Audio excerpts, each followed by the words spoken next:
angazhimi I disave jave të fundit, organizativ e publik për betejën brenda LDK-s ka të kaluar çdo angazhim elektoral që kemi pasur në këtë kohë. LDK në këtë kohë kemi pasur detyrim të jemi të përqendruar në stabilitetin institucional, në mbrojtjen e interesit shtetëror dhe të ndërtimit të alternativës sonë politike para popullit tonë.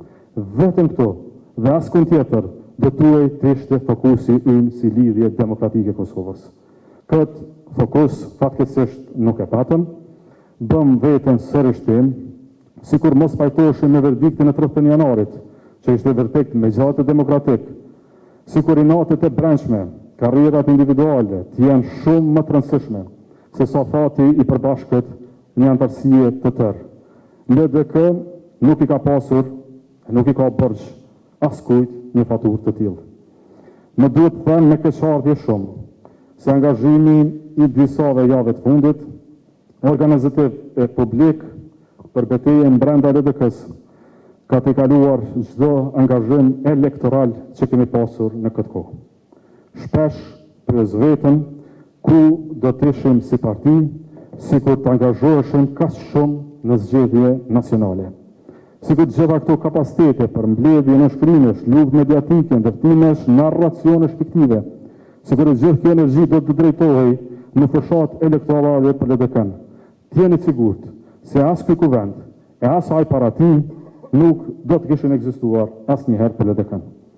Do të doja që një energji të tillë pozitive natyrisht, jo kundër njëri tjetrit, ta kisha parë edhe në fushat.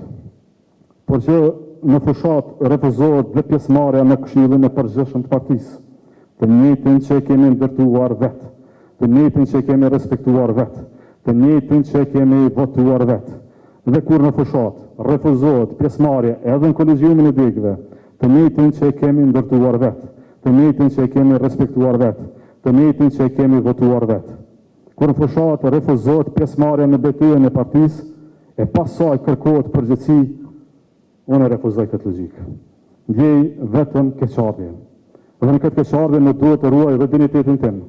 Nuk mund të jap përgjegjësi dikujt që refuzon pjesëmarrjen në organet e vet partisë, që refuzon betejën më të rëndësishme që mund ta kemi, zgjedhje nacionale, teksa fërkon duart për një rezultat të keq, për të një sërish edhe një herë për catën herë referimin e njëjtë.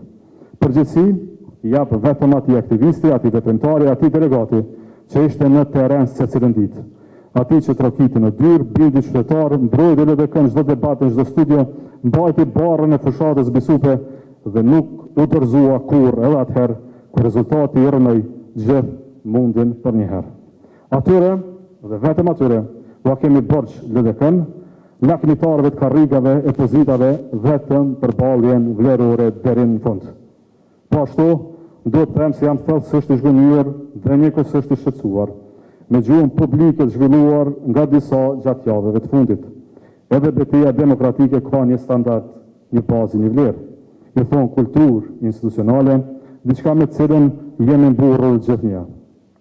Gjuha e urrëties, nxitja e shpifja publike kundër partisë sonë, kundër njerëzve tanë, nga vetë njerëzit e LDK-s, as nuk ka qenë kulturë jona politike, e as shkollë e mendësisë rrugoviane.